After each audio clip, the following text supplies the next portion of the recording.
서울에 있는 아파트는 분양받은 가격보다 떨어지는 경우는 적지만 지식산업센터라든지 아니면 또 이런 오피스텔이라든지 상가는요, 분양받고 나서 처음에 계약금 10% 내잖아요. 중도금 5회에 걸쳐서 무이자로 내. 그 다음에 잔금 내야 되는데 잔금 내라고 하면 잔금 낼 돈이 없어요. 그리고 지금 이게 5억 원에 분양받은 건데 지금 시중 가격은 4억 원이 내놔도 안 팔려. 그러다 보니까 양쪽 다 문제예요. 이런 경우에 계약을 취소하려고 할 때 과연 어떻게 될 수 있겠느냐. 스트리트형 상가라는 거예요. 그러니까 한마디로 뭐냐면 가로변에서 쉽게 접근할 수 있는 상가다라고 분양을 대대적으로 한 것 같아요. 길에서 쉽게 들어올 수 있는 상가다. 그러니까 여기 접근성도 좋고 잘 될 거다라고 막 분양 광고를 했는데 나중에 보니까 여기에 들어가 보니까 옆에 방음벽이 있네. 도로 옆에 스트리트형이 아니라 방음벽형인 거죠. 그러니까 이분들이 이제 화가 나신 겁니다. I'm inspired by worth. I desire your worst, so you can just hide while I work. I ain't tired, you first. I'll write a second, third verse. 네, 안녕하세요. 도사 이승태 TV의 이승태 변호사입니다. 요즘에 건설 경기가 안 좋으니까 또 문제가 생기는 게 있어요. 분양계약 취소. 무슨 얘기냐면 상가를 분양 받았는데 마음에 안 들어요. 근데 마음에 안 드는 게 물론 들어가 보니까 기둥이 있다. 아니면 뭐 천장이 좀 낮다. 그리고 뭐 여러 가지 이제 하자가 있다. 저희가 지금 소송하고 있는 것 중에 하나는 상가 내에 공동구에 있어야 될 뭐 소화전이 들어와 있어요. 그래서 잘못 짓기도 해요. 엉망으로 짓기도 해서 계약을 취소하고 싶은 마음도 있는데 더군다나 건설 경기가 안 좋잖아요. 그 얘기는 무슨 얘기냐면 서울에 있는 아파트는 분양받은 가격보다 떨어지는 경우는 적지만 지식산업센터라든지 아니면 또 이런 오피스텔이라든지 상가는요, 분양받고 나서 처음에 계약금 10% 내잖아요. 중도금 5회에 걸쳐서 무이자로 내. 근데 무이자로 낸다고 하더라도 본인이 내는 겁니다. 이자만 대납해주고 있는 것 뿐이지. 그 다음에 잔금 내야 되는데 잔금 내라고 하면 잔금 낼 돈이 없어요. 그리고 지금 이게 5억 원에 분양받은 건데 지금 시중 가격은 4억 원이 내놔도 안 팔려. 그러다 보니까 양쪽 다 문제예요. 이런 경우에 계약을 취소하려고 할 때 과연 어떻게 될 수 있겠느냐. 내가 만약 기둥이 있다는 이유로 계약 취소할 수 있겠느냐? 근데 오늘 이 기사 봐드리는데요. 이게 아주 많은 소송이에요. 최근 들어서는 더 많아요. 그 이유가 아까 말씀드린 것처럼 5억보다 6억 원에 팔 수만 있으면요, 기둥이 아무리 커도 다 나가요. 근데 아니 내가 분양 계약한 것보다 싸거든요. 그러니까 이 소송이 폭주하는 겁니다. 이게 2년 전부터 계속 늘어나고 있거든요. 근데 결국 판결들이 왔다 갔다 해요. 대신 또 하나 문제는 이 사건의 경우에도 계약을 취소를 시켰는데 나중에 그럼 그 돈을 어떻게 받을 건지도 걱정이에요. 그것까지 제가 뒤에서 한번 볼게요. 왜냐하면 계약을 취소했으면 내 분양대금 돌려달라고 해야 되잖아요. 근데 돌려줄 돈이 있나? 그거는 무슨 얘기냐면 지금 분양사도 못 팔아서 안 달인 거예요.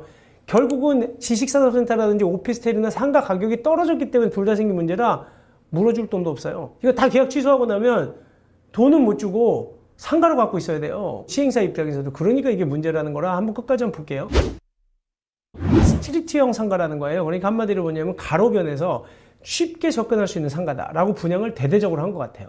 길에서 쉽게 들어올 수 있는 상가다. 그러니까 여기 접근성도 좋고 잘 될 거다라고 막 분양 광고를 했는데 나중에 보니까 여기에 들어가 보니까 옆에 방음벽이 있네. 도로 옆에 스트리트형이 아니라 방음벽형인 거죠. 그러니까 이분들이 이제 화가 나신 겁니다. 그래서 이거 어떻게 된 거냐.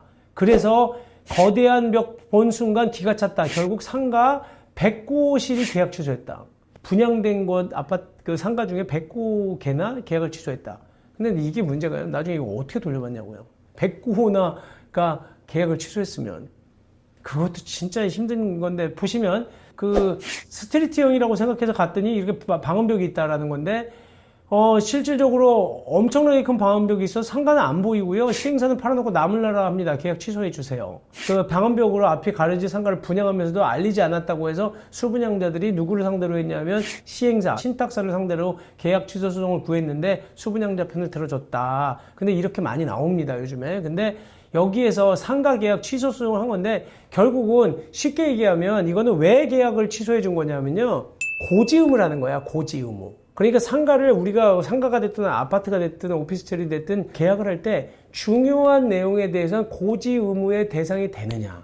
결국은 고지 의무 대상이 된다는 건 제가 얘기한 거죠. 기둥이 있다거나 실질적으로 여기처럼 만약에 스트리트형이었는데 라고 분양했는데 그 앞에 그 방음벽이 설치된다는 걸 알고 있었으면 이걸 고지해야 될 의무가 있느냐. 고지 의무의 대상이 있느냐. 그게 문제가 되는 거고, 두 번째는 고지 의무의 대상이 된다면 실제로 고지했느냐, 이 두 가지를 놓고 보는 거예요. 그게 안 되면 부작위에 의한 기망이에요. 부작이라고 하는 건 아무것도 안 하는 거거든요.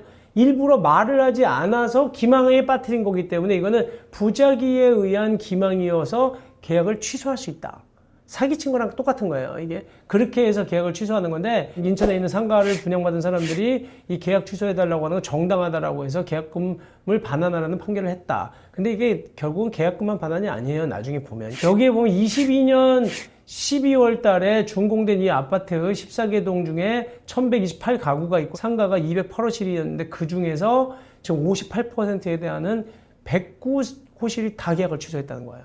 근데 여기에는 지금 결국은 아까 얘기한 것처럼 뭐 스트리트형이라고 했는데 결국 9m짜리 방음벽이 있더라라는 얘기입니다. 계속 그러면서 법원이 제가 얘기한 것처럼 그 방음벽이 설치될 때 따라서 건물 주출입구를 제외하고는 외부에서 상가 A동에 출입을 할 수 있는 길이 없다. 결국은 그 정문을 통해서 가야 되고 A동의 1층, 2층 호실은 그 외부에서 전혀 노출되어 있지 않다. 안 보인다는 거예요.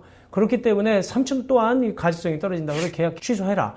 이렇게 놨다는 건데요. 한마디로 저희가 정리를 어느 정도 해드리면 법원에서는 기본적으로 기둥은 고지 의무의 대상이 된다고 봐요. 고지 의무의 대상이 되는데 고지도 안 했으면 시행사가 지겠죠. 또 하나는 천장의 높이가 낮다는 것 갖고도 소송을 많이 해요, 상가가. 근데 그거는 고지 의무의 대상이 아니다라고 보는 게 법원의 판례예요. 왜냐하면 천장의 높이는 기본적으로 우리 건축법에 2m 이상만 되면 된다고 돼 있거든요. 그렇기 때문에 그 천장의 높이까지 고지 의무 대상이 되는 건 아니다라고 하는 경우가 많고, 또 하나 아까 제가 얘기한 것처럼 뭐 우리가 소송하고 있는 소화전이 안에 있다. 이거는 고지 의무 대상이 될 것 같은데 그것도 우리가 재판을 해봐야 되는 거고, 옛날에 분묘가 있었던 거는 고지 의무의 대상이 된다라고 보는 경우도 있어요. 하지만 멀리 골프 연습장, 그러니까 실외 골프 연습장이 있는 건 고지 의무 대상 아니다라고 본 것도 있고, 그 다음에 뭐 여기가 학교가 들어오기로 했는데 안 들어왔다. 근데 그것도 어떻게 광고하느냐에 따라서 고지 의무의 대상인지 아닌지가 달라지거든요. 실질적으로 여러 가지 사정을 봐서 고지 의무의 대상이냐, 그리고 또 고지 의무가 되느냐를 본다는 겁니다. 그나마 이 사건은 명백하잖아요. 어떻게 보면 그 스트리트 상가라고 광고한 거랑 그 내용 때문에 이길 수 있었지만 쉽지 않은 소송들도 많다는 거예요. 그래서 여러분들 진짜 선분양으로 사실 때는 주의를 하셔야 돼요. 자세하게 다 얘기 드릴 수는 없지만 이런 복잡한 문제가 있다. 그러니까 건설 경기가 안 좋을 때는 쉽게 분양받으시면 안 돼요. 근데 물론 지금은 건설 경기가 좋지만 2년 후에 안 좋아질 수도 있잖아요. 그러니까 좀 신중하셔야 돼요. 불로소득은 없어요. 그러니까 정말 조심해야 된다는 겁니다. 네, 오늘 그 방송은 이것으로 마치도록 하겠습니다. 감사합니다.